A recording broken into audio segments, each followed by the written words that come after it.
ಶುಭೋದಯ. ನನ್ನ ಹೆಸರು ರೇಖಾ. ನಾನು 10ನೇ ತರಗತಿ ಬಿ ವಿಭಾಗದಲ್ಲಿ ಕರ್ನಾಟಕ ಪಬ್ಲಿಕ್ ಸ್ಕೂಲ್ ಹೊನ್ನವಳ್ಳಿನಲ್ಲಿ ವ್ಯಾಸಂಗ ಮಾಡ್ತಾ ಇದ್ದೀನಿ.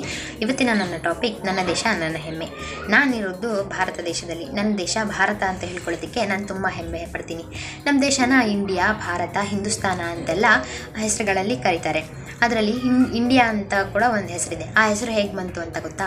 ನಮ್ಮ ದೇಶನ ಯಾರು 200-300 ವರ್ಷಗಳ ಕಾಲ ಆಳಿದ್ರೋ, ಅವರು ಇಷ್ಟ ಬಂದಂತಹ ಸರ್ಕಾರನ ನಮ್ಮ ದೇಶದಲ್ಲಿ ನಡೆಸಿದ್ರೋ ಅಂಥವ್ರು ಕೊಟ್ಟೋದಂತಹ ಬ್ರಿಟಿಷರು ಕೊಟ್ಟೋದಂತಹ ಹೆಸರು ಇಂಡಿಯಾ. ಆದರೆ ನಮಗೆ ಭಾರತ ಅಂತ ಕೂಡ ಒಂದು ಹೆಸರಿದೆ. ಆ ಹೆಸರು ಹೇಗೆ ಬಂತು ಅಂತ ಗೊತ್ತಾ?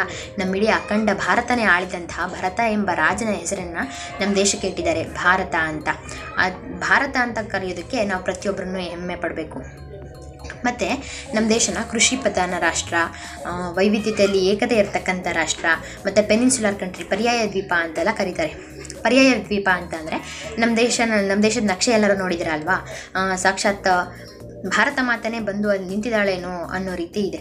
ಭಾರತ ಮಾತೆ ತಲೆ ಮೇಲಿನ ಕಿರೀಟದ ಥರ ಆಗಿರ್ಬೋದು, ಕೈಗಳಾಗಿರ್ಬೋದು, ಪಾದ ಕಮಲಗಳಾಗಿರ್ಬೋದು. ಭಾರತ ಪರ್ಯಾಯ ದ್ವೀಪ ಅಂದರೆ 3 ಕಡೆ ನೀರಿದ್ದು ಒಂದು ಕಡೆ ಭೂಮಿ ಇರ್ತಕ್ಕಂಥ ಪ್ರದೇಶ. ಆ ಥರ ನಮ್ಮ ಭಾರತ ಮಾತೆ ಪಾದ ಅಂತ ನಾವೇನು ಕರಿತೀವಿ, ಆ ಪಾದನ 3 ಮಹಾಸಾಗರಗಳಾದಂತಹ ಇಂಡಿಯನ್ ಓಷನ್ ಆಗಿರ್ಬೋದು, ಮತ್ತು bay of Bengal, Arabian C, 3 ಸಾಗರಗಳು ಬಂದು ನಮ್ಮ ಭಾರತ ಮಾತೆ ಪಾದನ ತೊಳಿತಾ ಇದ್ದಾವೇನೋ ಅನ್ನೋ ರೀತಿ ಕಾಣಿಸುತ್ತೆ ನಮ್ಮ ಭಾರತದ ನಕ್ಷೆನ ನೋಡಿದಾಗ. ನಮ್ಮ ಭಾರತನ ಕೃಷಿ ಪ್ರಧಾನ ರಾಷ್ಟ್ರ ಅಂತ ಕೂಡ ಕರೀತಾರೆ ಅಂತ ಹೇಳಿದೆ. ಕೃಷಿ ಪ್ರಧಾನ ರಾಷ್ಟ್ರ ಅಂತ ಯಾಕೆ ಕರೀತಾರೆ?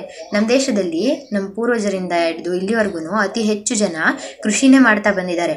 ಹಾಗಾಗಿ ನಮ್ಮ ದೇಶನ ಕೃಷಿ ಪ್ರಧಾನ ರಾಷ್ಟ್ರ ಅಂತ ಕೂಡ ಕರೀತಾರೆ. ವೈವಿಧ್ಯತೆಯಲ್ಲಿ ಏಕತೆ ಇರತಕ್ಕಂಥ ಏಕೈಕ ರಾಷ್ಟ್ರ, ವೈವಿಧ್ಯತೆಯಲ್ಲಿ ಏಕತೆಯನ್ನು ಕಾಣ್ತಕ್ಕಂಥ ಏಕೈಕ ರಾಷ್ಟ್ರ ಅಂದರೆ ಅದು ನಮ್ಮ ಭಾರತ. ಯಾಕಂತಂದರೆ ನಮ್ಮ ಭಾರತದಲ್ಲಿ ತುಂಬ ಜನ ಇದ್ದಾರೆ. ಬೇರೆ ಬೇರೆ ಭಾಷೆ ಮಾತಾಡೋ ಅಂಥವ್ರು, ನಾವು ಬೇರೆ ಬೇರೆ ಧರ್ಮದವರು ಅನ್ನೋರು, ನಾವು ಬೇರೆ ಬೇರೆ ಜಾತಿಯವರು ಅಂತ ಅನ್ನೋರು ಎಷ್ಟೋ ಜನ ಇದ್ದಾರೆ. ಸುಮಾರು 1600ಕ್ಕಿಂತ ಹೆಚ್ಚು ಭಾಷೆಗಳನ್ನ ಮಾತಾಡತಕ್ಕಂಥ ಜನ ಕೂಡ ಇದ್ದಾರೆ. ಅಂಥದ್ರಲ್ಲಿ ಅವರು ಎಲ್ಲರ ಹತ್ರನೂ ಹೋಗಿ ನೀವು ಯಾವ ದೇಶದವರು ಅಂತ ಅಂದರೆ ನಾವು ಭಾರತ ದೇಶದವರು ಅಂತ ಹೇಳ್ತಾರೆ. ನಾವೆಲ್ಲರೂ ಭಾರತೀಯರು ಅಂತ ಹೇಳ್ತಾರೆ. ಭಾರತ ಅನ್ನೋ ಒಂದು ಟಾಪಿಕ್ ಬಂದರೆ ನಾವೆಲ್ಲರೂ ಒಂದೇ ಅಂತ ಏನು ಅವರೆಲ್ಲ ಹೇಳ್ತಾರೆ. ಅದಕ್ಕಾಗಿ ನಮ್ಮ ದೇಶನ ವೈವಿಧ್ಯತೆಯಲ್ಲಿ ಏಕತೆ ಇರತಕ್ಕಂಥ ರಾಷ್ಟ್ರ ಅಂತ ಕೂಡ ಕರೀತಾರೆ.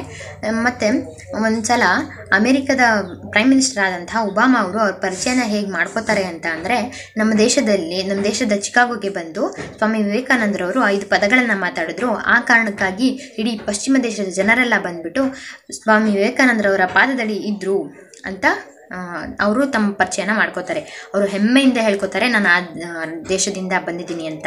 ಹಾಗಿದ್ಮೇಲೆ ನಾವಿನ್ನೆಷ್ಟು ಹೆಮ್ಮೆ ಪಡಬೇಕು? ಸ್ವಾಮಿ ವಿವೇಕಾನಂದರವರು ಭಾರತದವರು, ಭಾರತದಲ್ಲೇ ಇರ್ತಕ್ಕಂಥವ್ರು. ನಾವು ಪುಣ್ಯ ಭೂಮಿನಲ್ಲಿ ಹುಟ್ಟಿದ್ದೀವಿ, ನಾವಿನ್ನೆಷ್ಟು ಹೆಮ್ಮೆ ಪಡಬೇಕು? ಭಾರತ ಮಾತೆ ಇನ್ನೂ ಎಷ್ಟೋ ಜನ ಮಹನೀಯರಿಗೆ, ಮಹಿಳೆಯರಿಗೆ ಜನ್ಮ ಕೊಟ್ಟಿದ್ದಾಳೆ. ಮಹಾತ್ಮ ಗಾಂಧೀಜಿ, ಸುಭಾಷ್ ಚಂದ್ರ ಬೋಸ್ರವರು, ಸರ್ದಾರ್ ವಲ್ಲಭಭಾಯ್ ಪಟೇಲ್ರವರು, ಮಹಿಳೆಯರಲ್ಲಿ ಬಂದರೆ ಕಿತ್ತೂರು ರಾಣಿ ಚೆನ್ನಮ್ಮ, ಝಾನ್ಸಿ ರಾಣಿ ಲಕ್ಷ್ಮೀಬಾಯಿ, ಇನ್ನೂ ಎಷ್ಟೋ ಜನ ಇಂಥ ಪುಣ್ಯಾತ್ಮರಿಗೆ ಜನ್ಮನ ಕೊಟ್ಟಿರ್ತಕ್ಕಂತಹ ದೇಶ ನಮ್ಮ ಭಾರತ.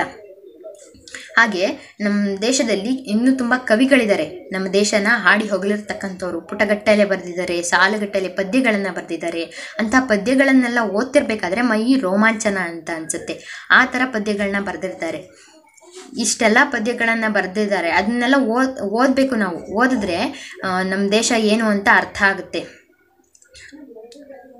ಇಡೀ ದೇಶಕ್ಕೇ ಮೊದಲನೇ ಬಾರಿಗೆ ವಿಜ್ಞಾನನ ಪರಿಚಯಿಸಿಕೊಟ್ಟಂತಹ ದೇಶ ನನ್ನ ಭಾರತ, ಗಣಿತನ ಪರಿಚಯಿಸಿಕೊಟ್ಟಂತಹ ದೇಶ ನನ್ನ ಭಾರತ, ಸೊನ್ನೆಯನ್ನು ಪರಿಚಯಿಸಿಕೊಟ್ಟಂತಹ ದೇಶ ನನ್ನ ಭಾರತ. ಹಾಗೆ ಆಯುರ್ವೇದ ಆಗಿರ್ಬೋದು, ಯೋಗ ಆಗಿರ್ಬೋದು, ಜಿಯೋಮೆಟ್ರಿ ಆಗಿರ್ಬೋದು, ಖಗೋಳಶಾಸ್ತ್ರ ಆಗಿರ್ಬೋದು, ಹೀಗೆ ತುಂಬ ವಿಷಯಗಳಲ್ಲಿ ನಮ್ಮ ಭಾರತ ಮುಂದಿದೆ.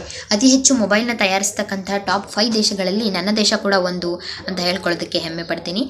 ಇಡೀ ಜಗತ್ತಿಗೆ ಇಂಜಿನಿಯರ್ಸ್ನ ತಯಾರು ಮಾಡಿ ಕಳಿಸ್ತಕ್ಕಂಥ ದೇಶ ನನ್ನ ಭಾರತ ಅಂತ ಹೇಳ್ಕೊಳ್ಳೋದಕ್ಕೆ ನಾನು ತುಂಬ ಹೆಮ್ಮೆ ಪಡ್ತೀನಿ.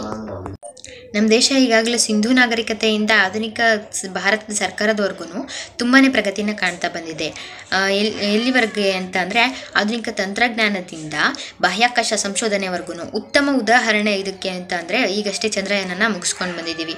ನಮ್ಮ ರಾಷ್ಟ್ರಧ್ವಜದಲ್ಲಿ ಅಶೋಕ ಚಕ್ರ ಅಂದರೆ ಧರ್ಮಚಕ್ರ ಅಂತ ಒಂದು ಚಕ್ರ ಇದೆ. ಆ ಚಕ್ರದ ಸೂಚನೆ ಏನಂತ ಅಂದರೆ ನಮ್ಮ ದೇಶ ಯಾವಾಗಲೂ ಅಭಿವೃದ್ಧಿ ಕಡೆನೇ ಪ್ರಗತಿ ಪರವಾಗಿ ಚಲಿಸ್ತಾನೇ ಇರಲಿ, ಚಲನಾತ್ಮಕವಾಗಿ ಇರಲಿ ಅಂತ ಅನ್ನೋದಕ್ಕೋಸ್ಕರ. ಅದೇ ರೀತಿ ನಾವೆಲ್ಲರೂ 1947ರಿಂದ ಏನು ನಮಗೆ ಸ್ವಾತಂತ್ರ್ಯ ಸಿಕ್ತು, ಅಲ್ಲಿಂದ ಈಗಿನ 2025ರವರೆಗೂ ನಾವೇನು ಸ್ವಾತಂತ್ರ್ಯದಿಂದ ಬದುಕ್ತಾ ಇದ್ದೀವಿ, ಇದಕ್ಕೆಲ್ಲ ಕಾರಣ ನಮ್ಮ ಸೈನಿಕರು. ಎಷ್ಟೋ ಜನ ಸೈನಿಕರು ಅವರ ಜೀವನ ತ್ಯಾಗ ಮಾಡಿ ಹುತಾತ್ಮರಾಗಿದ್ದಾರೆ. ಅಂತಹ ಸೈನಿಕರ ಶ್ರಮಕ್ಕಾದ್ರೂ ನಾವು ನಮ್ಮ ದೇಶಕ್ಕೆ ಗೌರವನ ಸಲ್ಲಿಸ್ತಾ ನಮ್ಮ ದೇಶಕ್ಕಾಗಿಯೇ ಇನ್ನು ಮುಂದೆ ದುಡಿತಾ ಇರೋಣ ಅಂತ ಹೇಳ್ತಾ ನನ್ನ ಇಷ್ಟು ಮಾತುಗಳನ್ನು ಇಷ್ಟು ಸಮಯ ಕೇಳಿದಂಥ ತಮ್ಮೆಲ್ಲರಿಗೂ ಧನ್ಯವಾದಗಳು.